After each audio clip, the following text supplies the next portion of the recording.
So, good day everyone. Welcome to my presentation about my app, Recover It app. It is a centralized community lost and found application which is made by me, Cassidy Christine A. Quibuyen. So, in my community here in Mivilla Residences, if we lost an item, the residences currently rely heavily on the staff to report lost items. This is very tiring as manual process for personnel who cannot always be updated in real time. This also results in misaligned personnel. Found items are only known to specific staff member who collected them.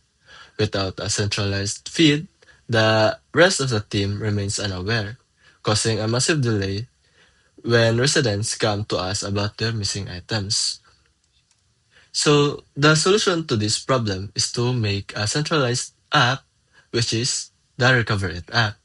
It is a self-service hub that automates the lost and found workflow for the community. This results in empowered users, secured claims, and real-time access. And now, let's move forward to the system's features and functionality. So first, we have the dynamic home screen and smart reporting. And second, we have the security and real-time search. Here, we have the proof before claim.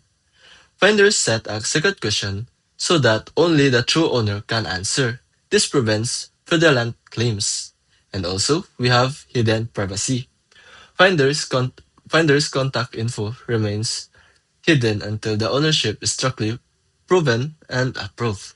And lastly, we have the live filtering. Real-time search as you type. Filters items instantly by name or location without hitting the enter button. And next, we have verification and item tracking. We have here the notification hub, a dedicated inbox for finders to review, approve, or reject requests. And next, My Items, a personalized database to track and manage everything you have personally reported. So now that we have tackled all the functionalities of our app, the next question is, how did we develop this? So I used two approaches, which is the vertical slicing and the MVP approach. In the vertical slicing, it is a feature-based modularization where all files are organized by features like the browse, report, and profile rather than layers. This keeps all related logic together. And the benefit of using vertical slicing approach is it makes the app highly scalable and easy to maintain. Developers can update a specific feature without affecting other modules. And MVP pattern. The application follows a linear data flow triggered by user actions. When a resident interacts with the activity, such as submitting a claim, the request is immediately forwarded to the contract to the presenter. The presenter now validates the information and updates the global application state in the MAC database. Once the logic is complete, the presenter commands the activity to refresh the display, providing instant feedback to the user. And now, let's let's do a system walkthrough. So, guys, let me welcome you to my app. And first things first, we have to register an account. So let's click sign up. Now let's fill out all the fields.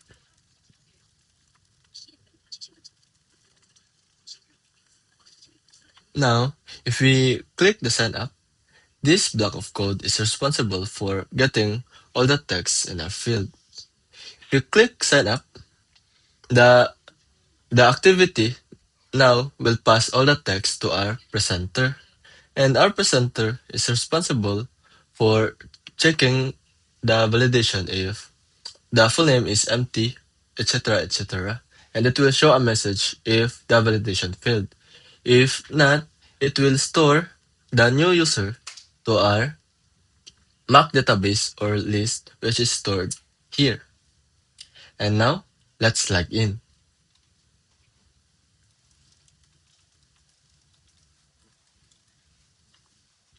So right now, we cannot see items since we have not reported any items yet. So if we report an item, we can either click here or click here. But on this demo, let's click here. So we have two options, either report lost item or report found item.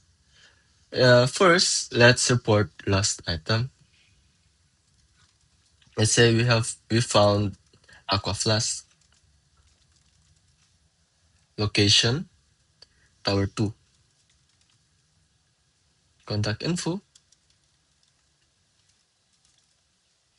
and now here we can put a picture, and if we submit a if we click the submit, this block of code is responsible for getting the fields here and pass it to our presenter, just like what we did in the register. And here the presenter now will validate the the fields if all the fields are filled out. And if it passes the validation, it will now add the item to our mock database stored here. Now let's report and submit our report. We can also let's add another report, which now let's report found item. Let's say iPhone 17 Pro Max. Location Tower 3. Contact info. Right here, if we found an item, we can add a second question so that we can prevent someone from fraudulent claiming our item. So let's say what is the color of the tumbler or aqua flask? Let's say blue. Oh, I forgot that we reported iPhone 17. So let's change the question. Let's say what is the color of the case? Let's submit our report. Right here, we can, in the search items, we can either search by name or by location. So let's try by name first. Let's say iPhone 17. You can see that even though I only type I, it now showed iPhone 17 Pro Max.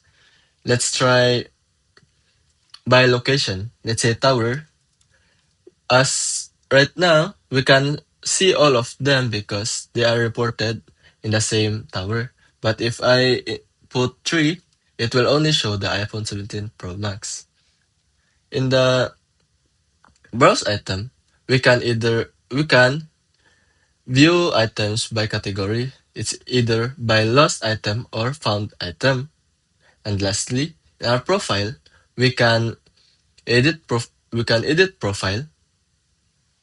We can view our reported items. And lastly, we can log out. And now let's try to register another account. Let's say my dog's name.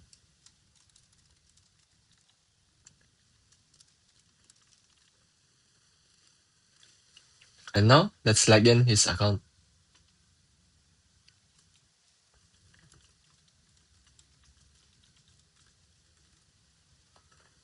Right here, we can see that someone already reported an item.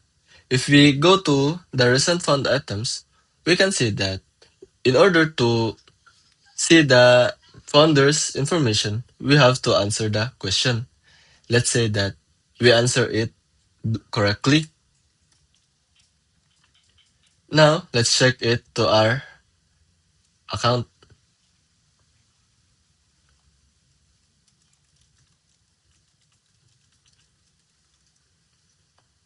If you go to our profile, verification request, we can see that someone tried to claim our found item.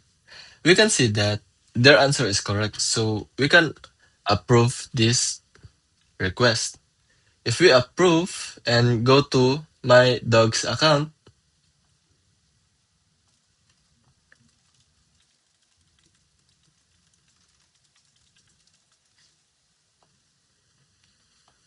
we can see that the founder's information is now displayed here in the model. And now let's log out. And that would be all to the walkthrough of my application.